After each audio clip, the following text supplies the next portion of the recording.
They can't save us. It's gone too far. And instead of fixing the problem, they just kept making the problem worse.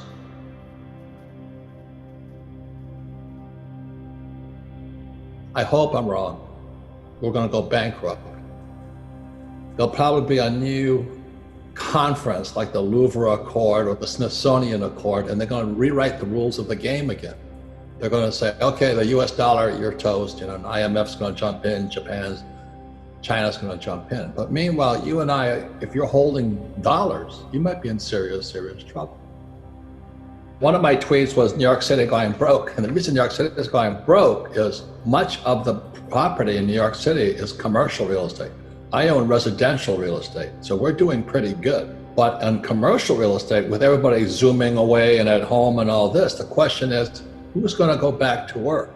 Who wants to pay that high price for that commercial real estate? But worst of all, what value is commercial real estate, like an office building, if you don't have workers in it? All cities count on real estate taxes. So what you're going to see in the next few years is real estate taxes on your home. My apartments will go up.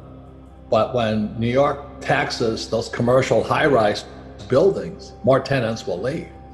So New York City is going broke. The beautiful city of Vancouver, Canada, is flat broke. It's just tragic what's happening because you have these incompetent city managers who are just like my poor dad, guys with college degrees, but no common sense, you know what I mean? All the cities now count on taxes, but if small businesses closing and big commercial real estate starts closing, our cities are going broke. You add to that pensions. Pensions, mark my words, I wrote my book called Who Stole My Pension? Pensions are going to be the biggest disaster hitting America and the world today. Because every day, 10,000 baby boomers in America retire. Across the world, there's 2 billion old guys like me who have no money. And who's going to bail them out? And no Republican or Democrat is going to say, we're not going to pay the old guys money. So that means the old guys, they're going to say, you got to bail us out. And so naturally, they're going to print more money and pay the old guys just so they get reelected. So it's real estate taxes, it's small businesses going broke, it's income taxes going down, and pensions going down. So the Fed has to print more money. So that's why I keep saying buy gold, silver, and Bitcoin, because gold is getting more scarce. So let me explain why gold. So my prediction is gold in 1 year should be $3,000. So that's about $1,000 more than it is today. So in a year, it should be up another 1,000. Some people say 2,500 is optimistic. But I'd rather have the price of gold going up than your money going down. So if you're saving money, I'll pray for you tonight, because your savings are actually real money. In other words, if you worked for it and you paid the taxes on that money you worked for, that's real legitimate money. Unfortunately, the Fed is printing trillions and they're going to pay you nothing for your savings. I mean, when I was a kid, I got 15% on my savings. Today, you get nothing. So the Fed is screwing you. That's the term. So I think gold at 3,000 in 2021, not outside the box. Silver, $40. And the reason I like silver is moving faster than gold today.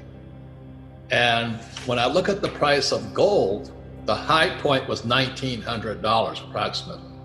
I don't know what, a couple of years ago. But today it's $1,700. So gold is near its all-time high. Silver used to be about $49. And today I think it's 18. So it's about 70% below its all-time high. So silver is the best deal of all. And I think most of you can afford a $20 silver coin. If you can't, you have deep problem. The reason I like Bitcoin is because what I understand about Bitcoin is that it just had a halving. And a halving means they print less of it. At the same time, Bitcoin is printing less, the Fed is printing trillions. Now, you don't need a degree in rocket science to figure that one out. The Fed is making the US dollar or any currency, the yen, the euro, the peso, softer. Bitcoin is getting harder. Gold is getting harder. silver is getting harder. I don't buy gold, silver, and Bitcoin to get rich. I just hate getting screwed by the Federal Reserve Bank and the Treasury. So if you want to keep saving money and putting it in the stock market, more power to you. But all that paper stuff is printed.